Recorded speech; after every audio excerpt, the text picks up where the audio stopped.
The October morning fog clung to San Jose like a burial shroud, seeping through the gaps in Thomas Hartwell's wool coat as he stepped down from the train at the Southern Pacific Depot.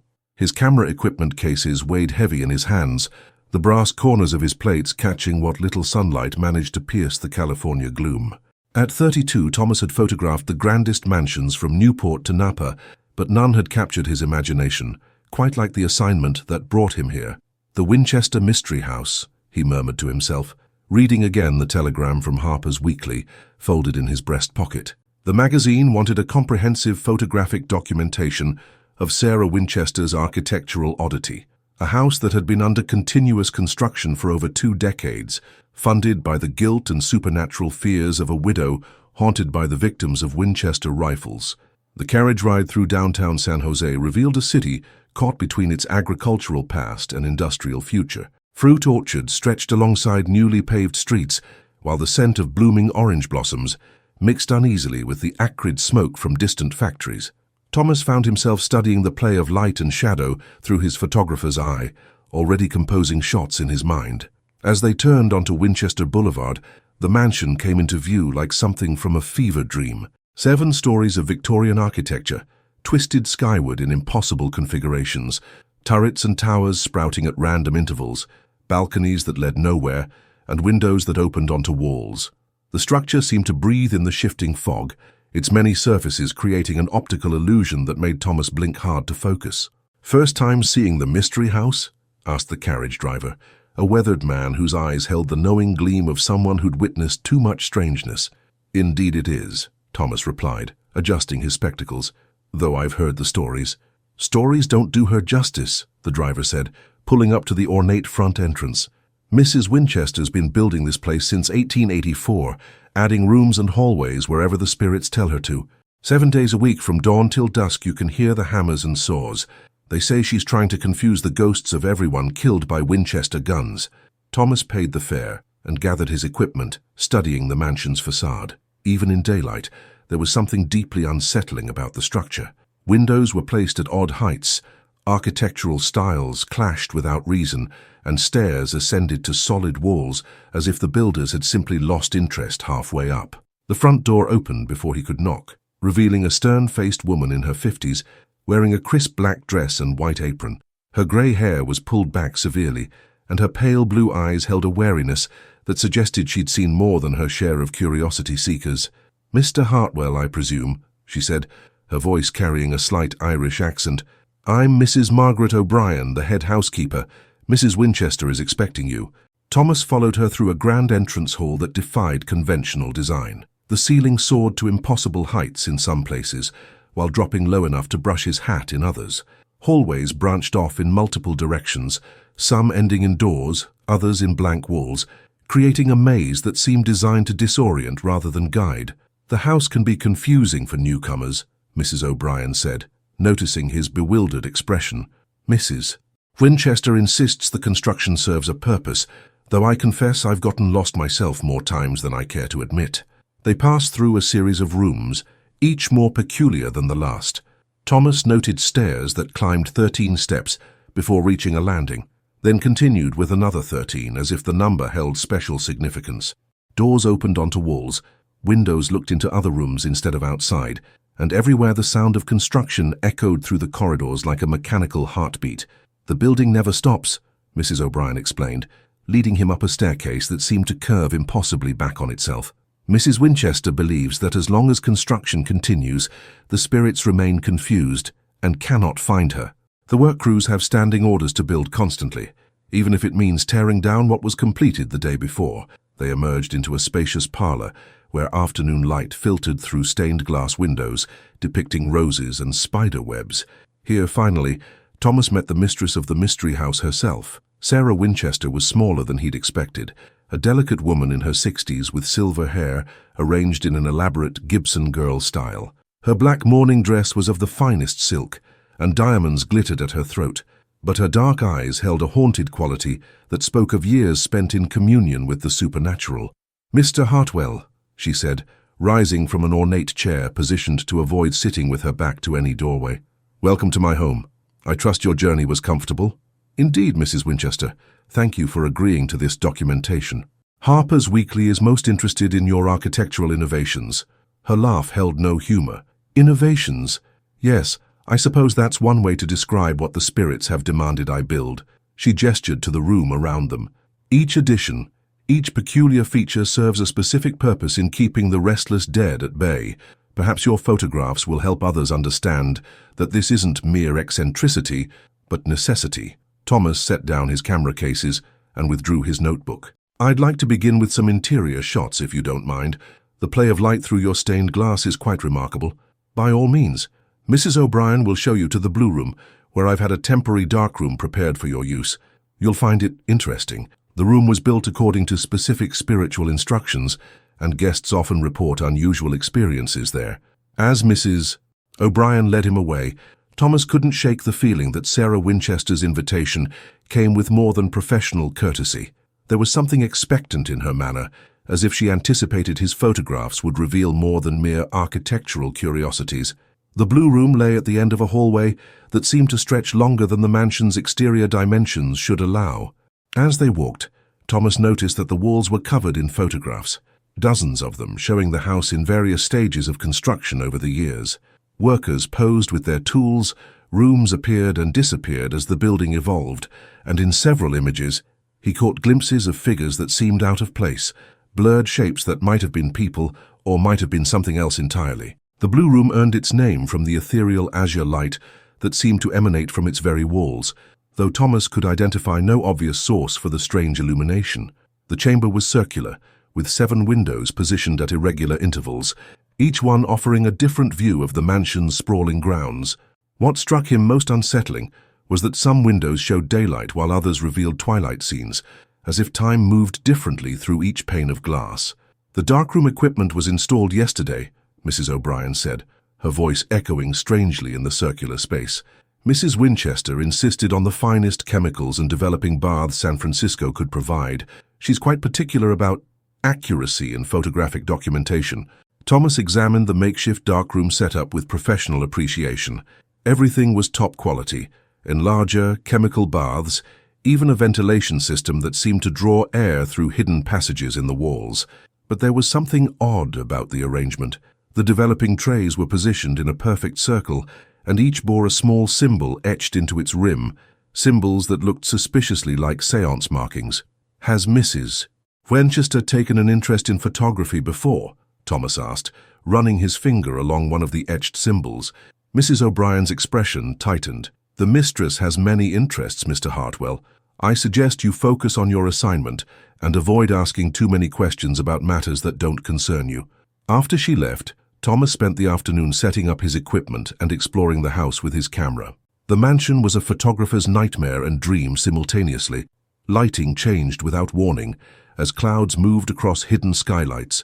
Hallways seemed to stretch or contract depending on the viewing angle, and shadows fell in directions that defied the position of the sun. His first series of photographs documented the architectural impossibilities that had made the house famous. Staircases that led to ceilings, doors that opened 3 feet above the floor, and rooms built within rooms like Russian nesting dolls. Through his viewfinder, Thomas began to notice details invisible to the naked eye. Subtle patterns in the wallpaper that formed faces when viewed from certain angles, and scratches in the wooden floors that resembled written words. As evening approached, he retreated to the Blue Room to develop his first batch of plates. The circular chamber felt different in the darkness, alive somehow, as if the walls themselves were breathing. The blue light continued to emanate from an unknown source, providing just enough illumination to navigate safely around the developing equipment. Thomas had been working in darkrooms for over a decade, but something about this space unnerved him. The chemical baths seemed to bubble more vigorously than they should, releasing vapors that created fleeting shapes in the air before dissolving. The enlarger's light cast shadows that moved independently of its beam, and more than once he caught himself looking over his shoulder at movement in his peripheral vision. The first photographs emerged beautifully, revealing architectural details with stunning clarity. But as Thomas examined each plate under the red safety light, he noticed something peculiar. In several images there were figures that hadn't been visible when he took the shots, translucent shapes that seemed to occupy spaces between rooms, faces that appeared in windows where no one had been standing. Probably just chemical reactions, he muttered to himself, though his professional experience told him otherwise. These weren't the random spots and streaks that sometimes marred photographic plates. These anomalies had form, purpose, almost like they were trying to communicate. The most unsettling image was one he'd taken of the mansion's sprawling back garden. The formal landscaping was perfectly captured, but in the foreground, where Thomas was certain no one had been present, the photograph clearly showed a group of children. They appeared to be playing with a ball, their faces turned away from the camera, their period clothing suggesting they belonged to an earlier era. Thomas held the photograph closer to the red light, studying every detail. The children were solid enough to cast shadows, but there was something wrong with those shadows. Instead of the grey shapes that should have stretched across the manicured lawn, dark stains spread beneath each small figure, as if they were bleeding onto the grass below. The rag ball they played with was the most disturbing element of all. What should have been a simple child's toy appeared in the photograph as something organic and wet, dripping a substance that left dark trails wherever it bounced. The stains weren't confined to the shadow areas either.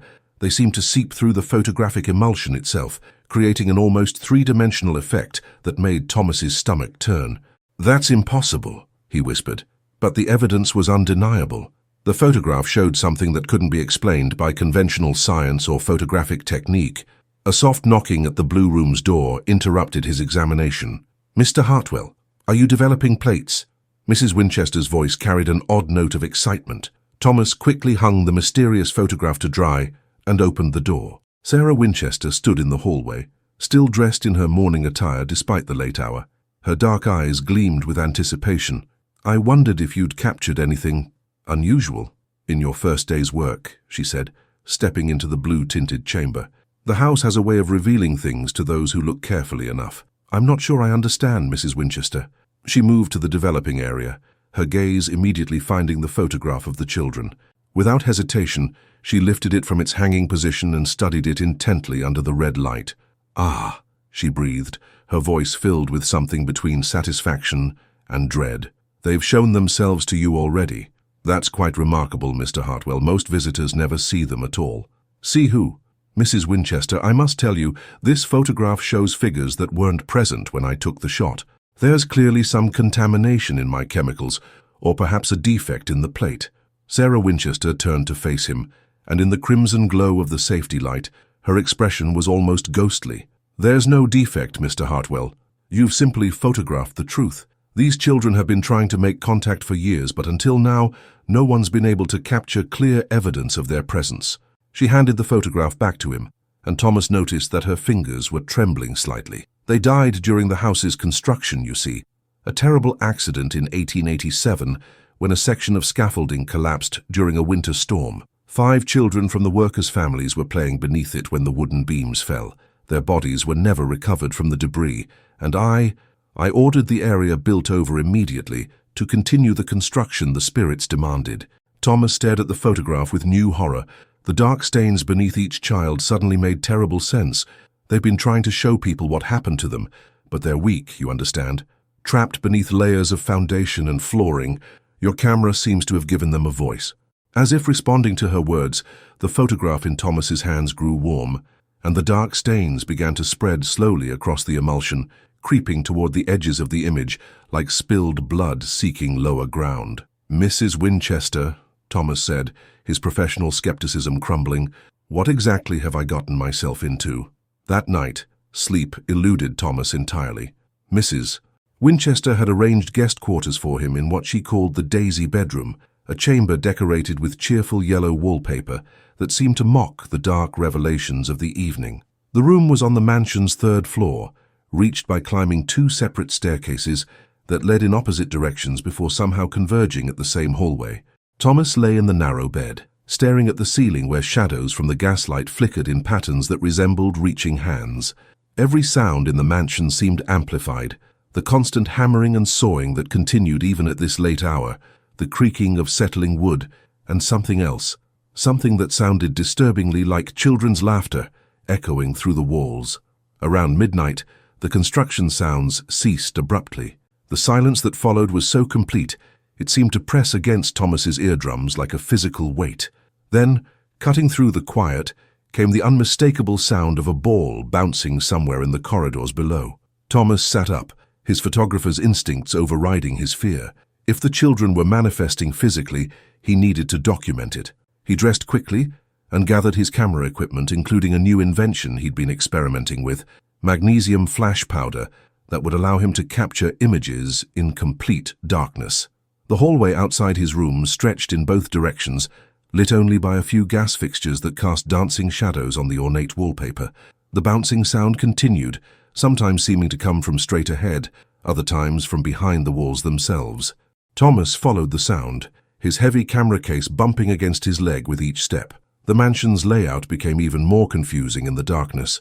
Hallways that he was certain led east during the day now seemed to curve north, and doorways that had opened onto specific rooms earlier now revealed entirely different chambers. It was as if the house reconfigured itself after dark, following some supernatural blueprint that existed only in Sarah Winchester's troubled mind. The bouncing sound grew louder as Thomas descended a narrow staircase decorated with stained glass windows depicting spider webs. The symbolism wasn't lost on him. He was like a fly trapped in Sarah Winchester's web of guilt and supernatural obsession. But journalist curiosity drove him forward despite his growing unease. He emerged into the grand ballroom, a cavernous space that Mrs. Winchester had never actually used for entertaining. The room was filled with an ethereal blue light, similar to what he'd experienced in the darkroom, though no apparent source was visible. In the center of the polished floor, exactly as his photograph had captured, 5 children were playing with their rag ball. Thomas froze in the doorway, hardly daring to breathe. The children appeared solid enough. He could see their individual features, their period clothing from the 1880s, even the scuffed leather of their small boots. But there was something translucent about them, as if they existed in the space between the living world and somewhere else entirely. The child holding the ball was a girl of perhaps 8 years old, with dark braids tied with blue ribbons. When she bounced the ball, it left wet stains on the floor that gleamed like fresh blood in the strange light. The other children gathered around her in a circle, their faces turned upward with expressions of innocent joy that made the scene all the more horrifying. Thomas carefully set up his camera, working by feel to avoid drawing attention to himself. The magnesium flash would only give him one shot before the children likely disappeared, so he had to make it count. As he prepared the flash powder, he noticed that the children's movements were becoming more animated, as if they sensed his presence. The girl with the ball suddenly stopped bouncing it and turned to look directly at him.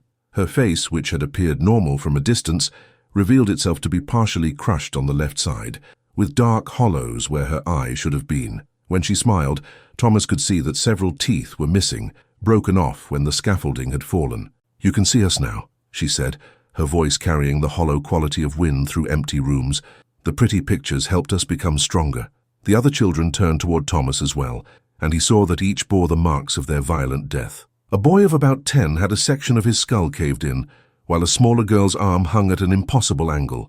Yet they all maintained the innocent expressions of children at play, as if death had frozen them in that moment of joy before the scaffolding collapsed. "We've been waiting so long for someone to notice us," said the boy with the crushed skull. "Mrs. Winchester pretends we don't exist, but we know she sees us sometimes. She built right over our bodies, you know. We're still down there, under all the pretty floors and walls." Thomas found his voice, though it came out as barely more than a whisper. "What do you want from me?" The girl with the ball stepped forward, and Thomas could see that the rag ball in her hands wasn't a toy at all. It was made from scraps of clothing, the same clothing the children had been wearing when they died, now stained with what looked disturbingly like dried blood.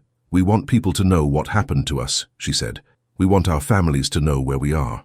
We want proper burials in consecrated ground, not trapped forever under Mrs. Winchester's guilt house." The ball in her hands began to pulse like a beating heart, and the dark stains beneath the children's feet spread outward across the ballroom floor. Thomas realized with growing horror that the stains weren't just appearing on the surface, they were seeping up through the floorboards themselves, as if the children's blood was still flowing from their buried bodies 3 stories below. "So your pictures can help us?" the crushed skull boy continued. "The light box captured our essence, made us stronger. Take more pictures. Show the world what's hidden beneath all this construction." Thomas raised his camera with trembling hands and triggered the magnesium flash. The brilliant white light filled the ballroom for a split second, revealing the children in stark detail against the ornate walls. But when the light faded and his vision cleared, They were gone. Only the dark stains remained, spread across the ballroom floor in the exact pattern where they had been standing. The stains gleamed wetly in the blue light, and Thomas could swear he smelled the metallic scent of fresh blood mixed with the musty odor of decay. From somewhere deep within the mansion's walls came the sound of construction resuming, hammers and saws working frantically, as if trying to build fast enough to cover up what Thomas had just witnessed. But underneath the construction noise, he could still hear it, the soft, rhythmic bouncing of a ball made from the clothing of the dead. As Thomas gathered his equipment and fled back toward his room, he couldn't shake the feeling that his photographs had done more than simply document the supernatural. They had somehow strengthened the connection between the living and the dead, giving the trapped children a voice they'd never had before. And now that voice was growing stronger with each passing hour. Dawn brought no relief to Thomas, only the harsh realization that his midnight encounter had been devastatingly real. The ballroom floor still bore the dark stains where the children had stood, and his developed photograph from the magnesium flash showed them in terrifying clarity, their broken bodies and innocent faces captured forever in silver and light. Mrs. Winchester found him in the blue room, hunched over the developing trays with bloodshot eyes and trembling hands. She entered without knocking, moving with the quiet confidence of someone accustomed to navigating her maze-like home in darkness. "You saw them, didn't you?" she said, studying his haggard appearance. "The children showed themselves to you properly this time." Thomas looked up from the photograph he'd been examining obsessively since dawn. "Mrs. Winchester, what you've told me about these children, about their deaths, is there any official record? Any documentation of the accident?" Her laugh was bitter as winter wind. "Official records, Mr. Hartwell. Do you think I would have allowed such things to exist? The accident was covered up immediately. The families were paid generous sums to relocate to other states, and the construction workers were sworn to secrecy under threat of prosecution. As far as San Jose knows, those children simply moved away with their families." She moved closer to examine his latest photograph, and Thomas saw her flinch slightly at the clarity of the children's injuries. "But the spirits know the truth, and they've been demanding justice ever since. That's why I must continue building. Each new room, each impossible staircase confuses them temporarily, keeps them from focusing their anger on me. And now they're using my photographs to grow stronger," Thomas said, the full implications beginning to dawn on him. "Every image I capture gives them more power to manifest in the physical world." "Precisely, which is why I must show you something that very few living souls have ever seen." She gestured toward the door. "Follow me to the seance room, Mr. Hartwell. It's time you understood the true nature of this house." They walked through corridors that Thomas was beginning to recognize, though the mansion's layout still seemed to shift subtly when he wasn't paying attention. Mrs. Winchester led him to what appeared to be a dead-end hallway on the mansion's second floor. She pressed her hand against a section of seemingly solid wall, and it swung inward to reveal a hidden door. "I meet with the spirits every night at midnight," she explained, as they entered a circular chamber draped entirely in black velvet. "They give me instructions for the next day's construction, guidance on how to appease the thousands of souls killed by Winchester rifles, but lately their messages have changed." The seance room was unlike anything Thomas had ever seen. 7 chairs surrounded a table made from a single piece of polished black walnut, its surface covered with strange symbols carved deep into the wood. Candles in iron holders provided the only light, their flames burning with an unnatural blue tint that reminded Thomas uncomfortably of the mysterious illumination in the blue room. The spirits of the war dead, the hunting accident victims, the suicides. They've all been relatively peaceful over the years, Mrs. Winchester continued, taking her seat at the table. "But the children are different. They died on my property, under my authority, and their blood literally soaks the foundation of this house. They have a claim on me that the others don't." Thomas noticed that one of the 7 chairs bore scorch marks, as if it had been burned from within. Dark stains on the floor beneath it suggested something unpleasant had happened to whoever last occupied that seat. "What changed when I arrived?" Thomas asked, though he suspected he already knew the answer. "Your photographs gave them focus, purpose. Before, they could barely manifest as whispers and cold spots. Now they can appear solid enough to cast shadows, to leave physical evidence of their presence. And with each image you capture, they grow stronger." She reached into a drawer built into the table and withdrew a leather portfolio filled with documents. "These are the original construction reports from 1887, the ones I ordered destroyed but secretly kept." They detail the scaffolding collapse, the recovery efforts, and most importantly, the decision to build over the site without retrieving all the bodies. Thomas opened the portfolio with reluctant fascination. The reports were written in multiple hands, some in formal business language, others in the urgent scrawl of men desperate to cover up a tragedy. One report in particular caught his attention. Search efforts abandoned due to structural instability of remaining foundation. Recommend immediate concrete pour to stabilize site. 5 bodies remain unrecovered in southeast quadrant. Southeast quadrant, Thomas murmured. That would be directly beneath the grand ballroom, exactly where you encountered them last night. Their physical remains lie just 20 feet below where you stood, sealed in concrete and forgotten, by everyone except me. And now you. A new voice suddenly filled the room, high and clear despite the absence of any visible speaker. And us, Mrs. Winchester. Don't forget us. Thomas spun around to see the girl with the dark braids standing behind his chair, her crushed face turned towards Sarah Winchester with an expression of terrible accusation. The other children materialized around the séance table, each taking their place in the remaining chairs, their broken bodies seeming almost whole in the blue candlelight. "We've been listening to your conversations, picture man," said the boy with the crushed skull. "We know you want to help us, but Mrs. Winchester won't let you tell our story." Sarah Winchester's face had gone deathly pale. "Children, please. I've tried to honor your memory through the construction. Every strange staircase, every door to nowhere, it's all been to appease the spirits and keep you at peace." The girl with the ball laughed, a sound like glass breaking in an empty room. "Peace? We've been trapped under your guilt house for 18 years, unable to rest, unable to find our families. You built over us like we were nothing more than debris to be cleared away." The temperature in the room dropped noticeably, and Thomas's breath began to mist in the suddenly frigid air. The blue candle flames guttered and nearly went out, leaving the children's forms illuminated by a phosphorescent glow that seemed to emanate from their ghostly flesh. "We want our bodies found," the smallest child said, her voice barely more than a whisper. "We want proper burials. We want our families to know what happened to us, and we want the world to know that Sarah Winchester built her monument to guilt on the graves of innocent children." Mrs. Winchester stood abruptly, her chair scraping against the floor with a sound like fingernails on stone. "That's impossible. The structural damage would be catastrophic. The entire southeast wing would have to be demolished." "Then demolish it," the girl with the braids said, her hollow eye socket seeming to look directly through Thomas to his very soul. "Or we'll bring it down ourselves, piece by piece, until our bones see sunlight again." The rag ball in her hands began to pulse faster, dripping dark stains onto the séance table's carved surface. Where the drops fell, the wood began to smoke and char, as if the children's blood had become acid, capable of eating through anything Sarah Winchester had built to hide their fate. Thomas realized with growing horror that he wasn't just documenting a supernatural mystery, he'd become the catalyst for a confrontation that had been building for nearly 2 decades. The children weren't just seeking recognition anymore. They were demanding justice, and they intended to use his photographs as weapons in their war against the woman who had entombed them in concrete and guilt. The days following the séance room encounter blurred together in a haze of supernatural manifestations and mounting dread. Thomas continued his photographic documentation, but now every image he captured seemed to strengthen the children's presence throughout the mansion. They appeared in mirrors behind him, stood in doorways when he rounded corners, and left wet footprints on freshly polished floors wherever they walked. Mrs. Winchester had grown increasingly agitated, ordering the construction crews to work double shifts in a desperate attempt to build new barriers against the vengeful spirits.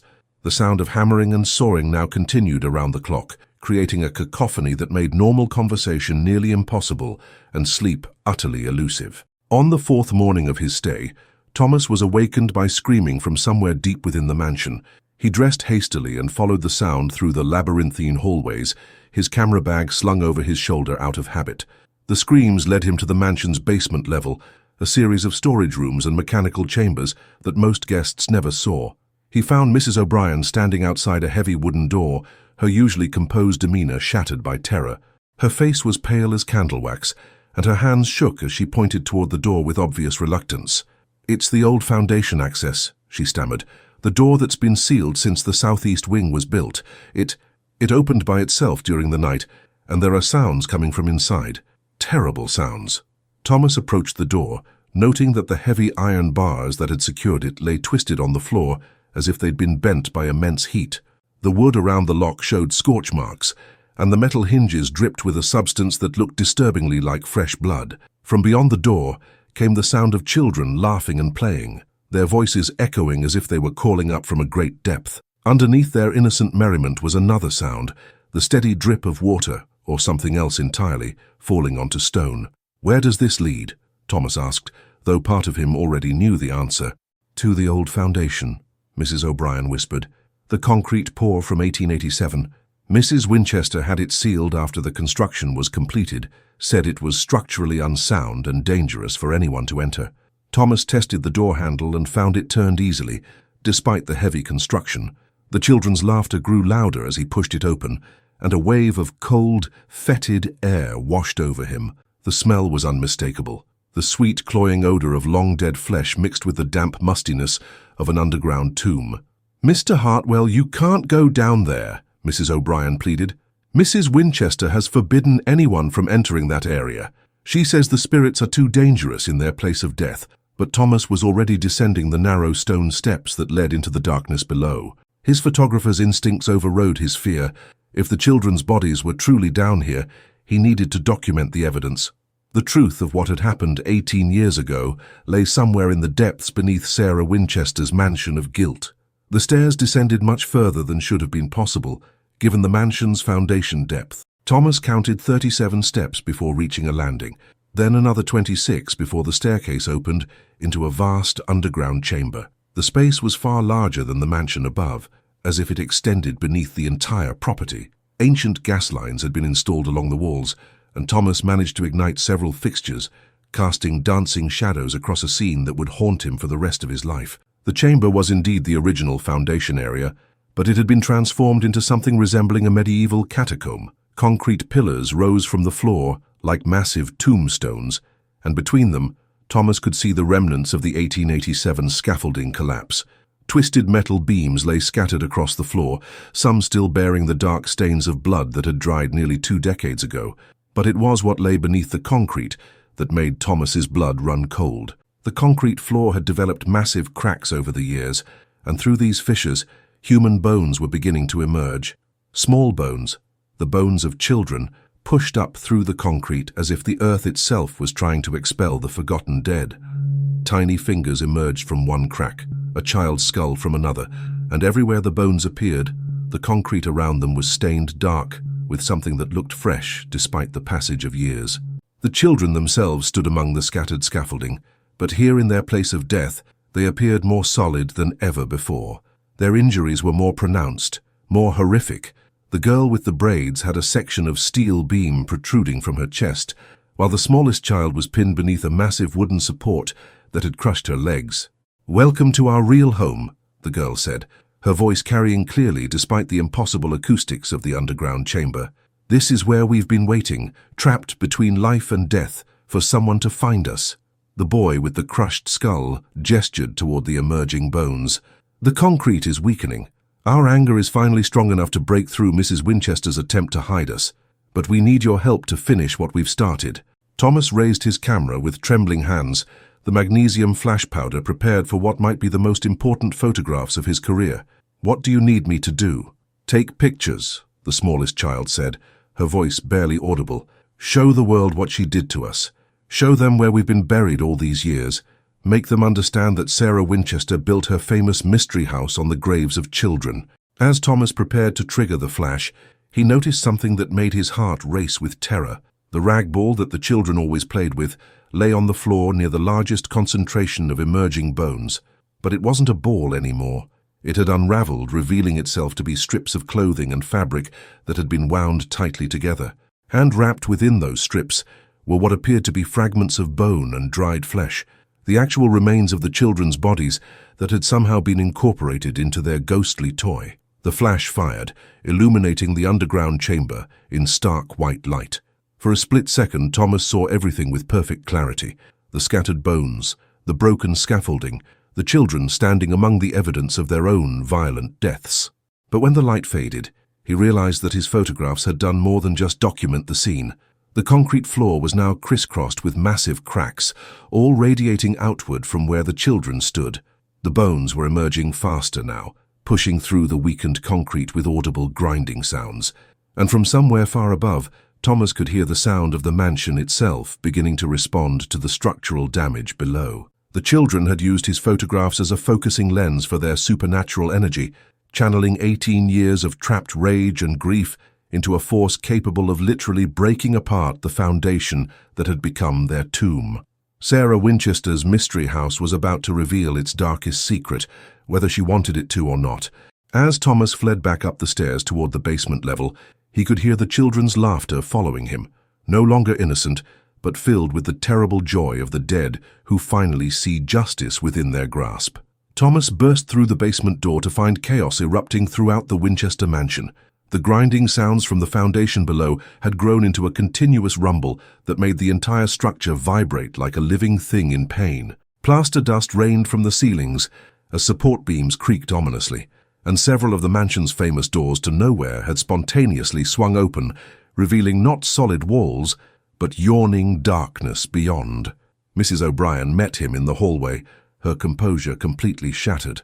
"Mr. Hartwell, thank God you're safe. The whole house has gone mad. Construction workers are fleeing, saying their tools are moving by themselves, and Mrs. Winchester—" She paused, her voice catching. "Mrs.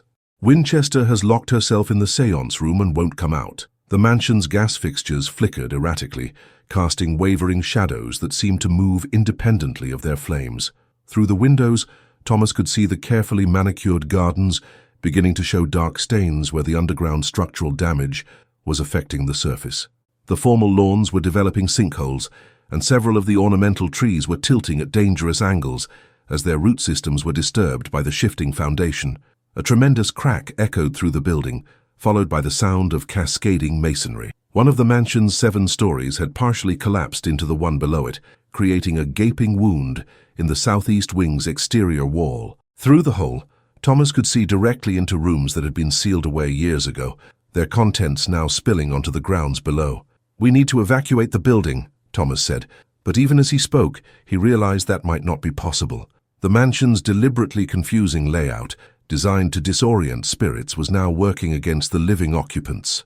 Hallways that had led to exits an hour ago now terminated in solid walls, and staircases descended into rooms that shouldn't exist. The children's supernatural energy wasn't just breaking apart the foundation, it was warping the very reality of the structure Sarah Winchester had spent decades constructing. The house was becoming a true maze, one that might trap anyone inside when it finally came down. "Where is the séance room?" Thomas demanded, shouldering his camera equipment despite the obvious danger. If he was going to be trapped in a collapsing mansion, he was going to document every moment of it. The photographs that had started this supernatural catastrophe might be the only record of what had really happened here. Mrs. O'Brien led him through corridors that seemed to shift and change as they moved through them. Doors appeared where none had been before, while familiar passages suddenly terminated in blank walls. The temperature fluctuated wildly. Some rooms were freezing cold, filled with the supernatural presence of the angry children, while others blazed with heat as if the building itself was running a fever. They found Sarah Winchester barricaded in the séance room, surrounded by burning candles and frantically scribbling in a leather-bound journal. Her usually perfect appearance was disheveled, her silver hair hanging loose around her shoulders, and her dark dress was stained with what looked like blood from cuts on her hands. "Mrs. Winchester," Thomas called through the heavy door, "the building is collapsing. We need to evacuate immediately." "There's nowhere to run," came her muffled reply. "The children have sealed all the exits. They want me to experience what they did, to be trapped and helpless while death approaches." Thomas tried the door handle and found it locked from the inside. Through the keyhole, he could see Sarah Winchester sitting at the black walnut table, writing with desperate intensity while the supernatural blue candles guttered around her. "What are you writing?" he called. "A confession," she replied, her voice breaking with 18 years of suppressed guilt. "The truth about what happened in 1887. If we don't survive this, at least the record will exist. The children deserve that much." Another tremendous crack shook the building, and Thomas felt the floor beneath his feet sag slightly.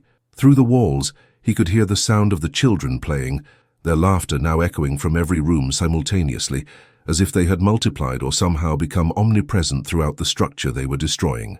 The bouncing sound of their rag ball had become a steady rhythm, like a heartbeat counting down to some terrible climax. With each bounce, another section of the mansion groaned and shifted, pieces of Sarah Winchester's architectural madness tumbling into the growing void where the foundation was collapsing. Thomas set up his camera in the hallway outside the séance room, determined to document these final moments. Through his viewfinder, he could see the children moving through the walls themselves, no longer confined to physical spaces. They appeared in the wallpaper patterns, their faces forming in the decorative molding, their broken bodies silhouetted in the stained glass windows. The girl with the dark braids materialized directly in front of his camera, her crushed face only inches from the lens. "This is what justice looks like, picture man," she said, her hollow voice seeming to come from everywhere at once. For 18 years, she built higher and higher, trying to escape what she did to us. Now we're bringing it all down to where it started, in the foundation where our bones have been waiting. The magnesium flash fired, capturing her ghostly form in perfect detail. But this time, the supernatural energy released by the photograph didn't just strengthen the children's manifestation, it seemed to trigger a final catastrophic failure in the mansion's structural integrity. The entire southeast wing of the Winchester Mystery House collapsed in on itself with a roar like thunder. 7 stories of impossible architecture, decades of guilt-driven construction, and countless sealed rooms full of secrets all came crashing down in a cloud of dust and debris that darkened the California sky. Through the chaos, Thomas could hear Sarah Winchester screaming from inside the séance room, but her cries were almost drowned out by another sound, the triumphant laughter of 5 children who had finally broken free from their concrete tomb. As the dust began to settle, Thomas realized that the collapse had exposed something that had been hidden for nearly 2 decades. In the center of the wreckage, where the foundation had given way completely, a small section of the original basement was now open to the sky, and scattered across the broken concrete, clearly visible in the afternoon sunlight, were the bleached white bones of 5 children who had died playing beneath scaffolding on a winter day in 1887. The children's spirits stood among their own remains, whole and unbroken for the first time since their deaths. They looked up at Thomas with expressions of profound relief, as if an enormous weight had been lifted from their souls. "Thank you," the girl with the braids said, her voice now clear and strong. "Thank you for helping us come home." But Thomas's relief was short-lived.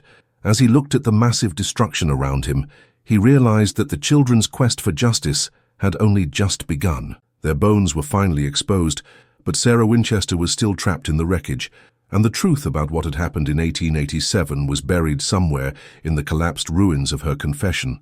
The aftermath of the collapse brought an eerie calm to the Winchester estate. The constant construction sounds that had echoed through the mansion for over 2 decades had finally ceased, replaced by the settling groans of damaged timber and the whisper of wind through exposed rooms. Thomas picked his way carefully through the debris, his camera equipment miraculously intact despite the chaos. Emergency crews from San Jose arrived within hours, but they were baffled by what they found. The collapse appeared to have been surgically precise, affecting only the southeast wing while leaving the rest of the mansion structurally sound. More puzzling still was the exposure of the basement foundation, which revealed not just the children's bones, but also construction equipment and scaffolding that matched no records in the city's building department. Thomas worked alongside the rescue crews, ostensibly documenting the disaster for Harper's Weekly, but in reality searching for any trace of Sarah Winchester's confession. The séance room had been buried under tons of debris, but he held on to hope that the leather journal might have survived. It was during the second day of rescue efforts that they found her. Sarah Winchester was discovered in a pocket of space created by the collapse of a massive support beam across the séance room table. She was unconscious but alive, her body protected by the very furniture where she had communed with spirits for so many years. Clutched in her arms was the leather-bound journal, its pages filled with her desperate handwriting. As the rescue workers carried her to a waiting ambulance, Thomas managed to glimpse several pages of the confession. The writing was frantic, words scratched into the paper with such force that they had torn through in places, but the meaning was clear. Sarah Winchester had detailed every aspect of the 1887 cover-up: the bribery of families, the falsification of records, the decision to build over the children's bodies rather than risk the scandal of a proper recovery. But the most damning revelation was yet to come. As Thomas read further, he discovered that the scaffolding collapse hadn't been an accident at all. Sarah Winchester had known about structural weaknesses in the construction, warnings from the foreman about dangerous wind loads and improper bracing. She had ordered the work to continue anyway, driven by her obsession with completing the building according to the spirit's demands. The children had died because of her negligence, and she had spent 18 years building a monument to her guilt, while their bodies rotted in unmarked graves beneath her floors. As the ambulance disappeared toward San Jose General Hospital, Thomas found himself alone among the ruins with the 5 ghostly children. They appeared more solid than ever in the daylight, their broken bodies casting real shadows on the scattered debris. But there was something different about them now, a sense of purpose that went beyond their original quest for recognition. "The confession is only the beginning," the girl with the dark braids said, her hollow eye socket fixed on the leather journal in Thomas's hands. "Mrs. Winchester wrote down what she did to us, but she didn't write about the others." "Others?" Thomas asked, though he was beginning to suspect he didn't want to know the answer. The boy with the crushed skull pointed toward the exposed foundation, where workers were carefully excavating around the children's remains. "Look deeper, picture man. Look at what else she buried." Thomas followed the child's gaze and felt his blood run cold. The workers had uncovered more than just the scaffolding collapse site. Scattered throughout the concrete foundation were other bones, adult bones that clearly didn't belong to the children. Ribs, skulls, femurs, all mixed in with the building materials as if they had been used as part of the construction itself. "Construction workers who asked too many questions," the smallest child explained, her voice carrying an adult wisdom that belonged to no 8-year-old. "Inspectors who wanted to examine the foundation. Journalists who came to investigate stories about the house. Anyone who got too close to discovering what really happened to us." The horrible truth began to dawn on Thomas. The Winchester Mystery House wasn't just built on the graves of 5 children. It was a charnel house, a massive tomb for anyone who had threatened to expose Sarah Winchester's secret. The endless construction, the maze-like layout, the rooms that led nowhere. It had all been designed not just to confuse spirits, but to provide endless opportunities to dispose of inconvenient witnesses. "How many?" Thomas whispered, dreading the answer. 23, the girl with the braids replied matter-of-factly. "We counted them over the years, listening to their voices joining ours in the walls. Mrs. Winchester had us all sealed in together, one big happy family of the murdered and forgotten." Thomas raised his camera with shaking hands, knowing that he needed to document this revelation. But as he prepared to take the photograph, he realized the terrible irony of his situation. His own investigations, his photographs of the children, his discovery of their story, all of it would have made him a threat to Sarah Winchester's secret if the children hadn't already brought down her house of horrors.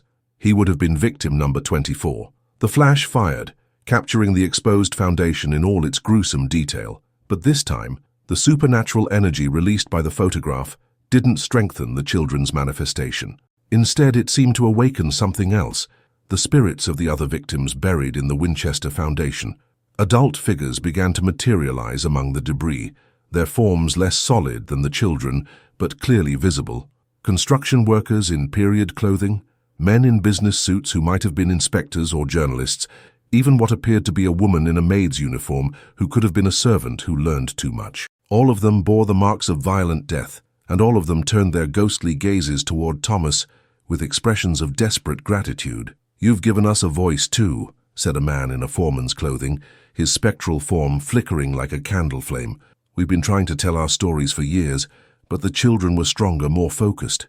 Your pictures helped them break through, and now we can speak as well." The woman in the maid's uniform stepped forward, her throat bearing the obvious marks of strangulation. "My name was Margaret Sullivan. I worked in the house in 1892 and discovered bones while cleaning in the basement. Mrs. Winchester said I had an accident with some construction equipment, but you can see how I really died." One by one, the adult spirits began to tell their stories. Tales of curiosity rewarded with death, of questions answered with violence, of a wealthy widow who would stop at nothing to protect her terrible secret. The Winchester Mystery House had been more than just an architectural oddity. It had been a killing ground, operating for over 15 years under the guise of eccentric construction.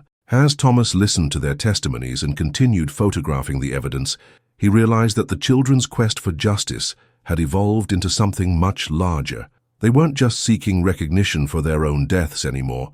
They had become the voices for all of Sarah Winchester's victims, a supernatural army of the murdered demanding that the truth finally be told. But even as Thomas documented their stories, a chill ran down his spine. Sarah Winchester was still alive, still capable of protecting her secrets, and if she discovered that her confession had survived the collapse, if she learned that Thomas now possessed evidence of not just the children's deaths, but all the murders that followed, she might decide that the Winchester Mystery House needed one more victim to keep its secrets safe. San Jose General Hospital buzzed with activity as news of the Winchester Mystery House collapse spread throughout California. Reporters from San Francisco, Los Angeles, and even New York had descended on the small city, all eager to document the partial destruction of one of America's most famous architectural curiosities. But none of them knew the true story that lay buried in the exposed foundation. Thomas arrived at the hospital on the third day after the collapse, carrying his camera equipment and the photographs he had developed in a makeshift darkroom at his hotel. The images were devastating in their clarity. The children's bones, the adult remains scattered throughout the foundation, and most damning of all, clear photographs of the ghostly victims telling their stories among the rubble. He had spent the previous night wrestling with his conscience. These photographs would make his career, establish him as one of the premier documentary photographers in America. But they would also destroy Sarah Winchester and expose a series of crimes that had gone unpunished for nearly 2 decades. The weight of 23 lives demanded justice, but Thomas couldn't shake the feeling that publishing these images would put his own life in mortal danger. The hospital corridors were filled with the bustle of medical staff and the low murmur of visitors, but Thomas felt the familiar chill that had become associated with supernatural presence. As he approached Sarah Winchester's private room, he noticed that the temperature dropped noticeably, and the gas fixtures dimmed as if some unseen force was drawing energy from them. Mrs. O'Brien sat outside the room, her face haggard with exhaustion and worry. She looked up as Thomas approached, her eyes red-rimmed from crying. "Mr. Hartwell," she said, her voice barely above a whisper, "I'm so glad you're safe. The doctors say Mrs. Winchester will recover physically, but mentally, she keeps talking about children who aren't there, claiming she can hear them calling her name. Has she mentioned her journal? The confession she was writing during the collapse?" Mrs. O'Brien nodded gravely. "She's been asking for it constantly. The doctors found it clutched in her arms when they brought her in, but they gave it to the police as potential evidence. Mrs. Winchester doesn't know that yet. She thinks it was destroyed in the collapse." Thomas felt a surge of relief. If the confession was in police custody, it would be much harder for Sarah Winchester to suppress the truth, even if she recovered fully. But his relief was short-lived as Mrs. O'Brien continued.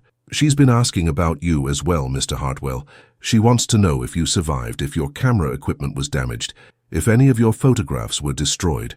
The doctors think it's just shock from the trauma, but—" She hesitated, glancing nervously at the closed door to the hospital room. "But you think otherwise?" "I've worked for that woman for 12 years, Mrs. O'Brien said, her voice dropping even lower. "I've seen her do things, arrange for people to disappear when they became inconvenient. If she thinks you have evidence that could expose her secrets, your life may be in danger, even here in the hospital." As if summoned by their conversation, a nurse emerged from Sarah Winchester's room, her face pale with concern. "Mrs. O'Brien, your employer is asking for you. She says she needs to discuss some urgent business matters that can't wait for her full recovery." Thomas followed Mrs. O'Brien to the doorway, staying just outside the line of sight from the hospital bed. Sarah Winchester looked fragile and small beneath the white sheets, her silver hair spread across the pillow like a spider's web, but her dark eyes were sharp and alert, burning with an intelligence that trauma hadn't diminished. "Margaret," she said, her voice weak but determined, "I need you to go to the house, what's left of it, and retrieve something for me. In the blue room behind the false panel near the darkroom equipment, there's a metal strongbox. Bring it to me immediately. Mrs. Winchester, the police have cordoned off the entire property. No one's allowed inside until the investigation is complete." Sarah Winchester's expression hardened, and for a moment Thomas saw the steel will that had enabled her to murder 23 people over 15 years. "Then find a way around the police, Margaret. That strongbox contains documents that must not fall into the wrong hands, documents that could destroy everything we've worked to build." "What kind of documents?" Mrs. O'Brien asked, though Thomas suspected she already knew the answer. "Insurance policies, Margaret. life insurance policies on every person who's died on the Winchester property since 1887, policies that I purchased shortly before each unfortunate accident occurred. If those documents are discovered, even the most sympathetic investigator would begin to see a pattern. Thomas felt his blood run cold. Sarah Winchester hadn't just murdered 23 people to protect her secret, she had profited from their deaths. The insurance payouts would have helped fund the endless construction, making the victims literally pay for their own concealment within the mansion's foundation.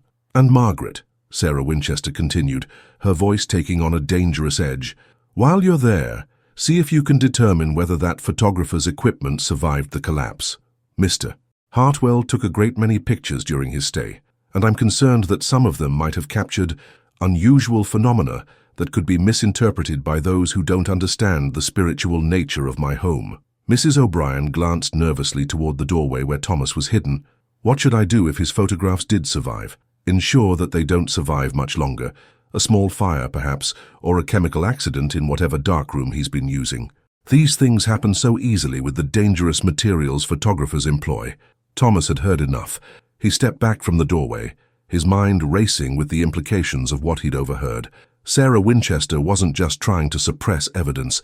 She was planning to destroy his photographs and possibly eliminate him as well. The fact that she was orchestrating this from a hospital bed only demonstrated how desperate and dangerous she had become. As he prepared to leave the hospital, Thomas noticed movement in his peripheral vision. The 5 ghostly children had materialized in the corridor, their broken forms more solid than ever in the harsh electric lighting. Other patients and staff members walked right through them without noticing, but Thomas could see them clearly. She's planning to destroy your pictures, the girl with the dark braids said, her hollow eye socket fixed on Sarah Winchester's room. She's planning to destroy you too, just like she destroyed all the others. We won't let that happen, the boy with the crushed skull added, his voice carrying a menace that belonged to no child. We've waited too long for someone to tell our story. We've grown too strong to let her silence another voice. As Thomas hurried from the hospital, he could hear the children's laughter echoing behind him, no longer innocent, but filled with the promise of supernatural retribution. The battle for justice was far from over, and Sarah Winchester had just made it clear that she was willing to kill again to protect her terrible secrets. But this time, she wouldn't be facing a lone victim.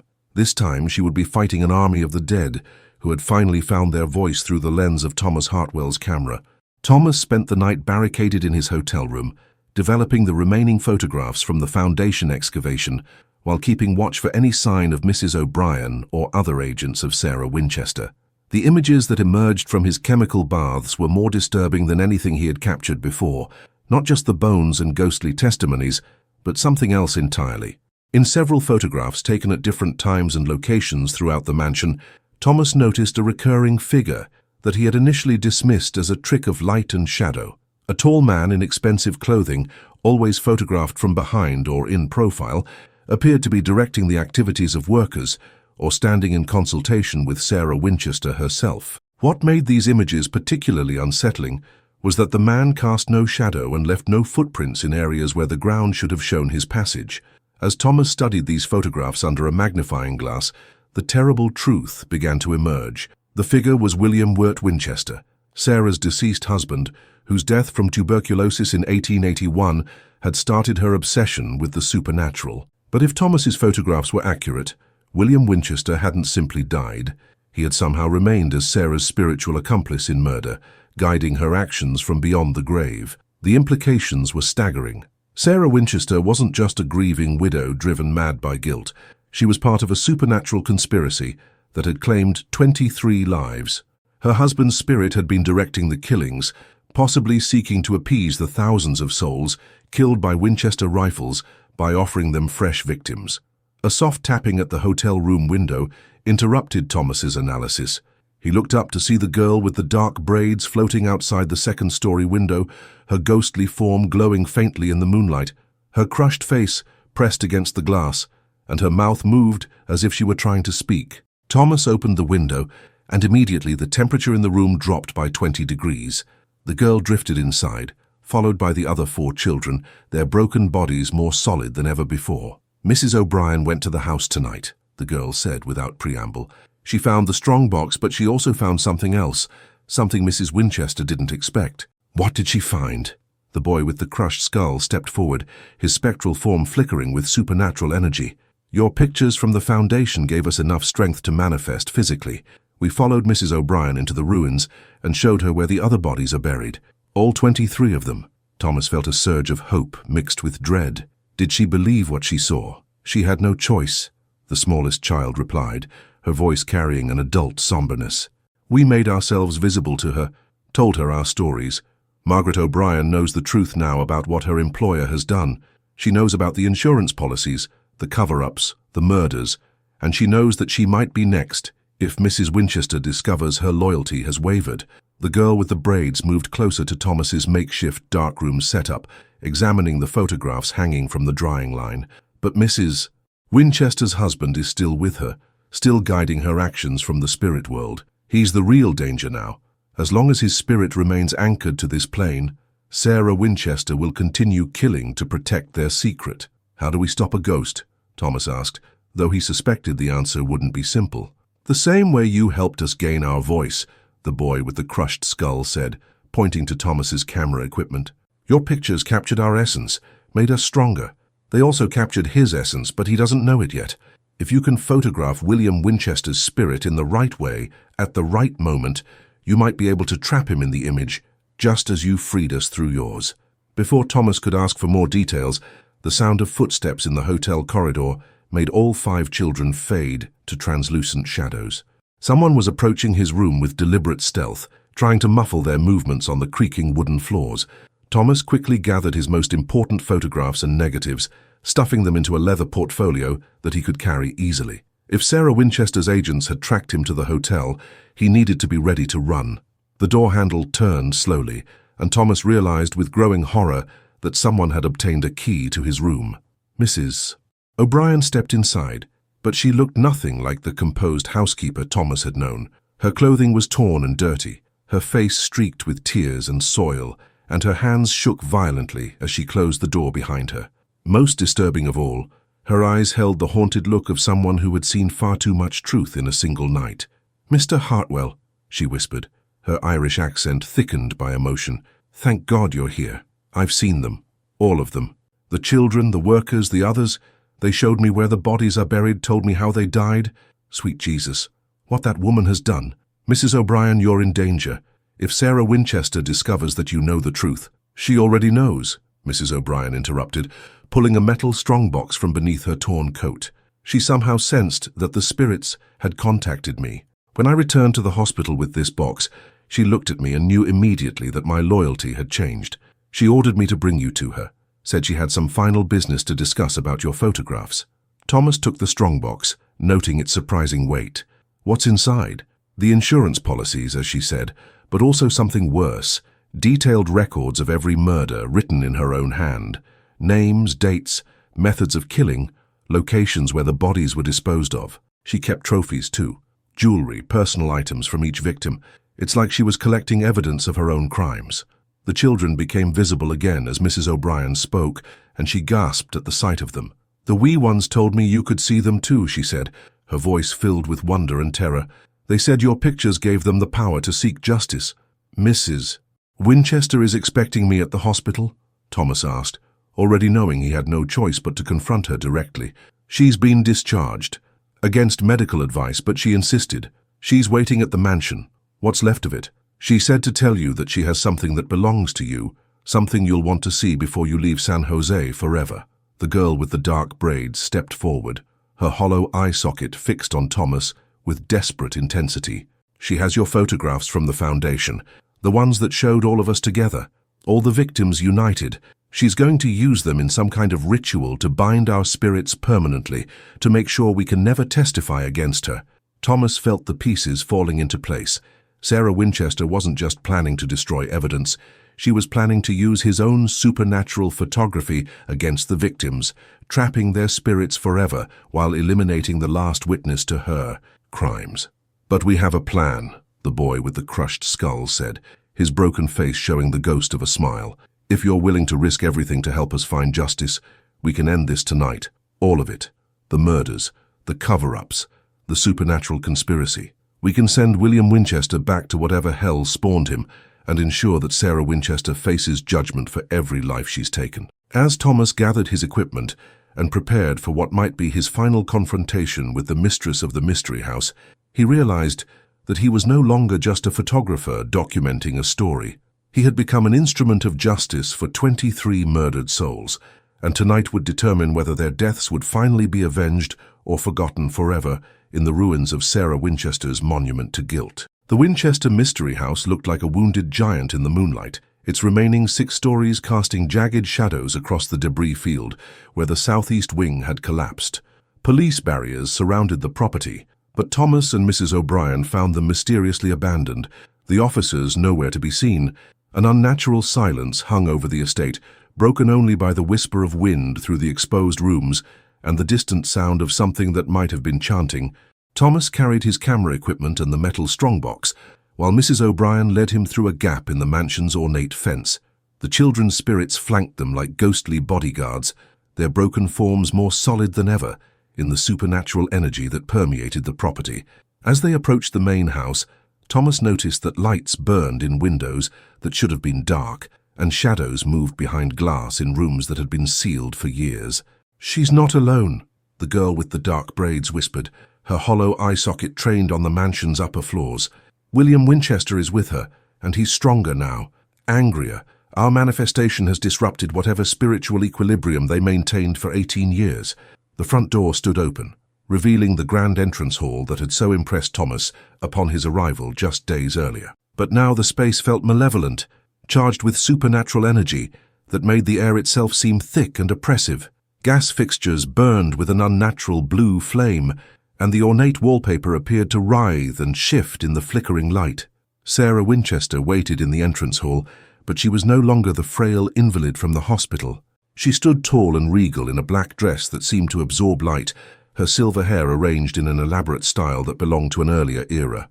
Most unsettling was the presence beside her, a tall, distinguished man in period clothing, whose face was partially transparent and whose eyes burned with malevolent intelligence. William Winchester had fully manifested, his spirit no longer confined to brief appearances in Thomas's photographs. He stood next to his wife like a supernatural general surveying a battlefield, his ghostly form radiating an aura of command and barely controlled violence. "Mr. Hartwell," Sarah Winchester said, her voice carrying across the vast space with unnatural clarity. "How good of you to accept my invitation. I believe you have something that belongs to me."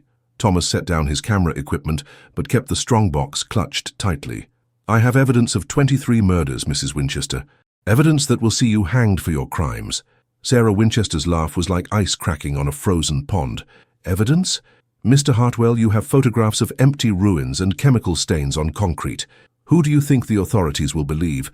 A respected widow whose family built an industrial empire, or a traveling photographer with an overactive imagination?" William Winchester stepped forward, and Thomas felt a wave of supernatural cold wash over him. When the dead man spoke, his voice seemed to come from everywhere at once, reverberating through the mansion's twisted architecture. "The photographs you took have served their purpose," William said, his transparent features twisted with malicious satisfaction. "They allowed the spirits of our victims to manifest, just long enough for us to capture them permanently. Observe." He gestured toward the walls of the entrance hall, and Thomas saw with growing horror that his own photographs had been mounted in ornate frames throughout the space. But these weren't the images he had developed.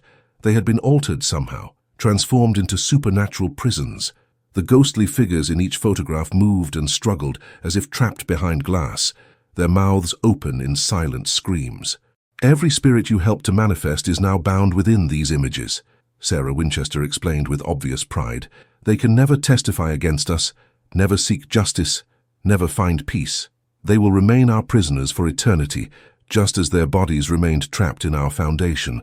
The 5 children beside Thomas flickered and began to fade, as if some invisible force was drawing them toward the mounted photographs. The girl with the dark braids fought against the supernatural pull, her broken form wavering between solid and translucent. "Run, picture man," she gasped, her voice growing weaker. "This was a trap. They're too strong here, in their place of power. We can't protect you anymore." But Thomas didn't run. Instead, he opened the strongbox and pulled out Sarah Winchester's detailed murder records, holding them up for her to see. "I don't need supernatural testimony, Mrs. Winchester. I have your own confessions written in your own hand. 23 names, 23 insurance policies, 23 detailed descriptions of how you killed innocent people. Sarah Winchester's composure cracked for the first time, her eyes widening as she recognized the documents. Those records were destroyed, the strongbox was sealed. Margaret O'Brien brought them to me, Thomas interrupted. She knows the truth now about what you've done. She knows about the murders, the cover-ups, the insurance fraud, and she's already on her way to San Francisco with copies of these documents, ensuring that your crimes will be exposed even if you kill me tonight. William Winchester's ghostly form began to burn brighter with supernatural rage. Then we must accelerate our timeline, my dear. Kill him now before he can cause more damage to our carefully constructed narrative. Sarah Winchester drew a pearl-handled revolver from the folds of her dress, its polished surface reflecting the blue gaslight like captured starfire. I had hoped to make this appear accidental, Mr. Hartwell, another tragic victim of the mansion's structural instability, but sometimes direct action is necessary. As she raised the weapon, Thomas did the only thing he could think of. He triggered the magnesium flash on his camera, filling the entrance hall with brilliant white light. But this time, instead of capturing the spirits in his photographs, the flash seemed to disrupt the supernatural energy that held the trapped souls within their pictured prisons. The mounted photographs began to crack and shatter, releasing torrents of ghostly energy that materialized as the spirits of all 23 victims.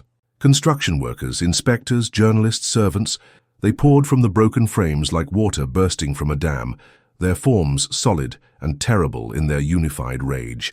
"No!" William Winchester screamed, his spiritual essence beginning to flicker as the supernatural equilibrium he had maintained for 18 years collapsed around him.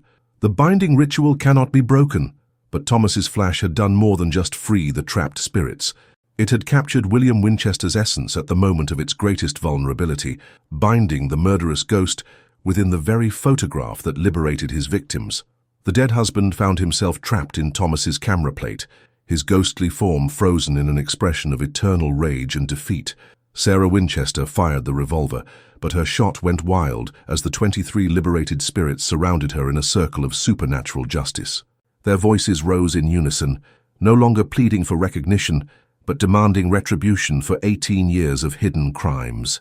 "Sarah Winchester," they spoke as one, their combined voices shaking the mansion's remaining foundations. "You are guilty of 23 counts of murder. You are guilty of fraud, conspiracy, and the desecration of the dead. The time for hiding behind wealth and influence has ended. Tonight, you face the judgment of your victims." The spirits began to close in, their ghostly hands reaching toward the woman who had ended their lives and buried their bodies beneath layers of concrete and guilt. Sarah Winchester screamed once, a sound of pure terror that echoed through every twisted corridor of her architectural nightmare. Then the lights went out, plunging the entrance hall into absolute darkness. When Thomas managed to ignite another magnesium flash several seconds later, he found himself alone among the debris of shattered picture frames and broken glass. Sarah Winchester was gone, her revolver lying abandoned on the floor. The spirits had claimed their justice in whatever realm existed between life and death, taking their murderer with them to face eternal judgment for her crimes. Only Thomas remained, standing in the ruins of the Winchester Mystery House, with a camera full of evidence that would finally tell the true story of America's most infamous architectural mystery. The dawn that broke over San Jose on October 15, 1905, revealed a transformed Winchester estate. Where the night before had stood a mansion filled with supernatural menace, now only an empty shell remained. The mysterious blue lights that had burned in impossible places were extinguished forever, and the oppressive atmosphere that had weighed down the property for 18 years had lifted like fog before the morning sun. Thomas emerged from the mansion, carrying his camera equipment and the strong box of evidence. But he was no longer the same man who had arrived a week earlier to document architectural curiosities. His hair had gone prematurely grey at the temples, and his hands bore a permanent tremor from exposure to supernatural forces beyond human comprehension. Most telling were his eyes. They held the haunted look of someone who had witnessed the true face of evil and lived to tell about it. Mrs. O'Brien waited for him outside the police barriers, which had mysteriously reappeared with their officers at their posts, though none of them remembered leaving their positions during the night. She looked as changed as Thomas, her Irish composure replaced by the nervous energy of someone who knew terrible secrets, but lacked the words to explain them. "Is it finished?" she asked, her voice barely above a whisper. Thomas nodded, patting the leather portfolio that contained his most important photographs. Sarah Winchester is gone. Her husband's spirit is trapped. The victims have found their justice, though not in any court of law that living people would recognize. And the evidence? The records of what she did? Will be turned over to the proper authorities, not the local police. They're too easily influenced by Winchester money and reputation. I'm taking everything to San Francisco, to reporters and federal investigators, who can't be bought or intimidated. As they walked away from the mansion, Thomas couldn't help but look back at the structure that had consumed a week of his life and nearly cost him his sanity. The Winchester Mystery House looked smaller in the daylight, less imposing, as if the supernatural forces that had animated its twisted architecture had been its true foundation. Without Sarah Winchester's guilt and her husband's malevolent spirit to sustain it, the building seemed to be slowly settling into ordinary ruin. The train journey to San Francisco gave Thomas time to organize his evidence and plan his strategy for exposing the truth. The strongbox contained enough documentation to hang Sarah Winchester a dozen times over, if she had still been alive to face justice. Insurance policies taken out on victims just weeks before their deaths, detailed records of bribes paid to silence families, and most damning of all, Sarah's own handwritten accounts of each murder, complete with descriptions of how the bodies were disposed of in the mansion's foundation. But it was Thomas's photographs that would tell the story most powerfully. The images of the exposed foundation, showing scattered bones, the ghostly testimonies of the victims, and the final photograph that had captured William Winchester's spirit.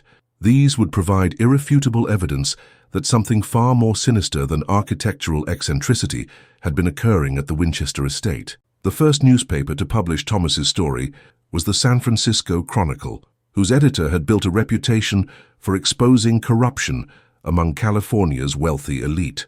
The headline read, "House of Horrors, Winchester Mansion built on graves of murder victims."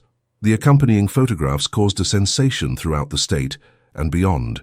Within days, federal investigators arrived in San Jose to begin a full excavation of the Winchester Foundation.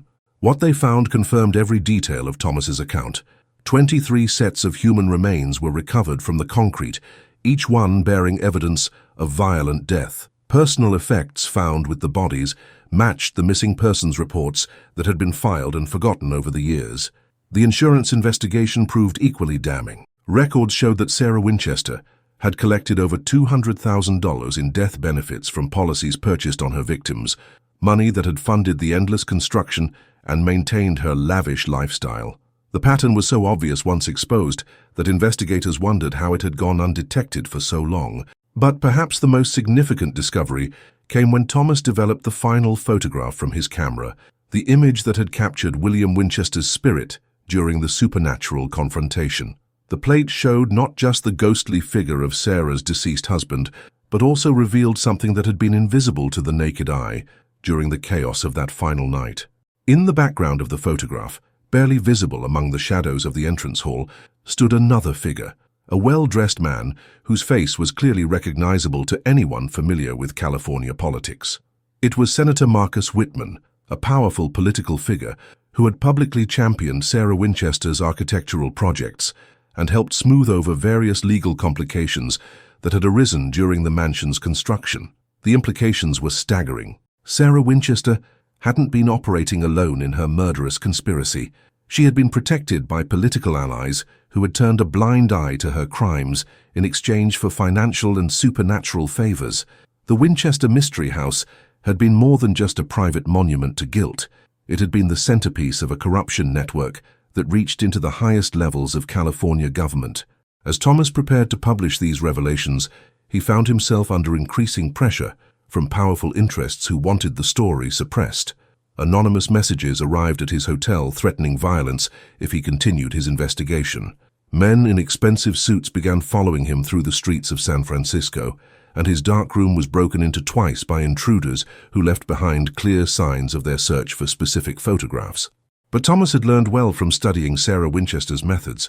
He had made multiple copies of every crucial piece of evidence and distributed them to trusted allies in different cities. The story was too big to be contained by threats or intimidation, and too well documented to be dismissed as fantasy. The political scandal that erupted from Thomas's revelations brought down not just Senator Whitman, but also a network of judges, police officials, and business leaders who had been complicit in covering up the Winchester murders. The corruption investigation spread throughout California and eventually reached Washington, D.C., where it contributed to a broader reform movement that would reshape American politics in the coming decade. But for all the legal and political consequences of his investigation, Thomas found himself most affected by the supernatural aspects of what he had witnessed. The photograph containing William Winchester's spirit remained in his possession, stored in a specially constructed vault that he never opened. Sometimes late at night, he could swear he heard scratching sounds from within the vault, as if something was trying to claw its way out of the photographic emulsion that had become its eternal prison. The 5 children appeared to him one final time on a foggy San Francisco morning as he stood at the pier watching ships depart for distant ports. They looked peaceful now, whole and unbroken, their ghostly forms glowing with a soft light that spoke of souls finally at rest. "Thank you, picture man," the girl with the dark braids said, her voice carrying clearly despite the distance between them. "Our families know what happened to us now. Our bodies have been laid to rest in consecrated ground. The truth has been told." "What about the others?" Thomas asked. "The 23 victims.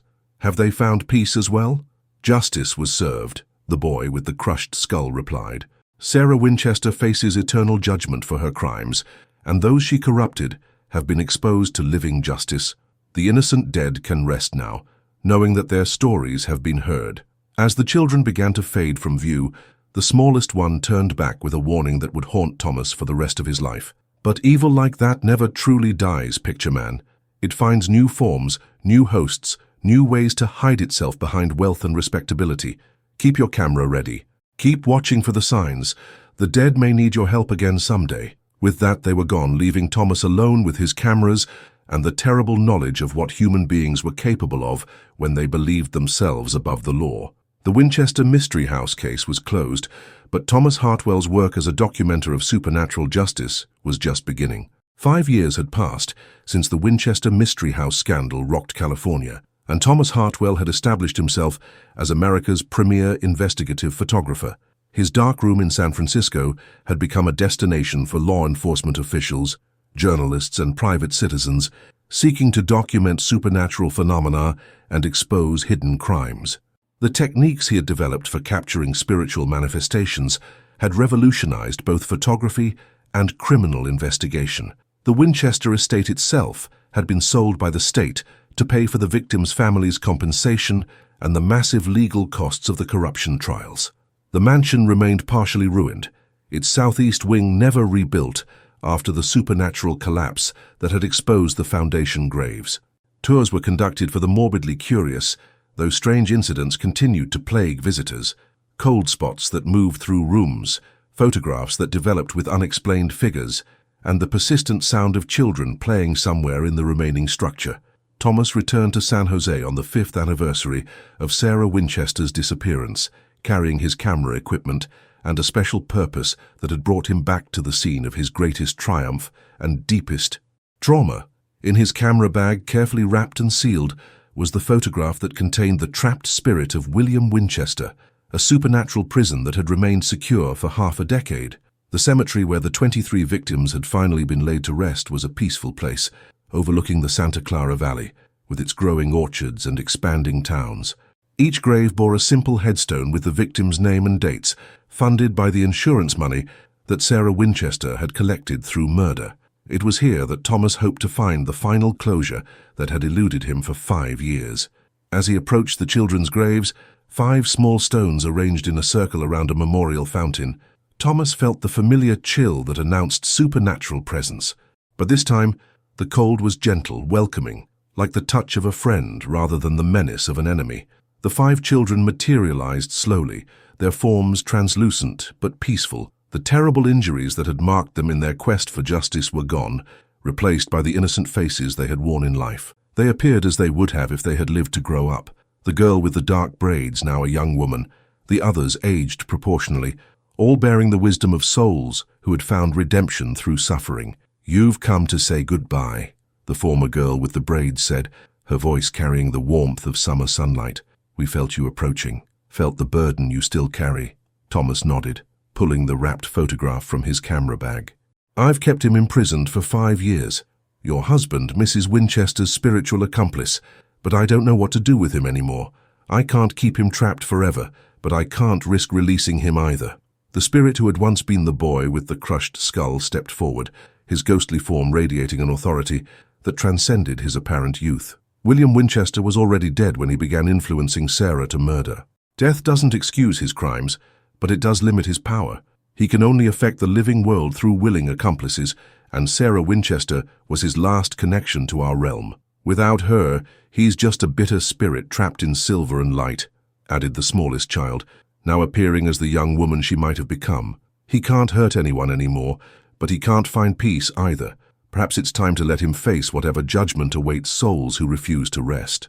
Thomas carefully unwrapped the photograph, noting that it felt warm to the touch despite the cool October air.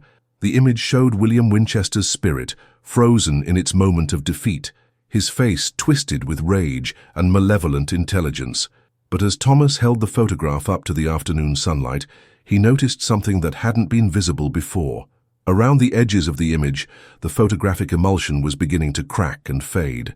The supernatural forces that had trapped William Winchester's spirit were weakening with time, and the ghost's prison was slowly deteriorating. Soon, the spirit would break free, whether Thomas released him or not. "If I destroy the photograph now, while you're here to witness it, can you ensure that he faces proper judgment?" Thomas asked. The 5 spirits joined hands around him, their combined presence creating a circle of protective energy that made the air shimmer like heat rising from summer pavement. "We have grown in wisdom during our time of rest," the former girl with the braids explained. "We understand now that justice isn't just about punishment. It's about balance, about ensuring that the scales of right and wrong are properly weighted. William Winchester will face judgment for his role in our deaths and the deaths of the others," the former boy with the crushed skull continued.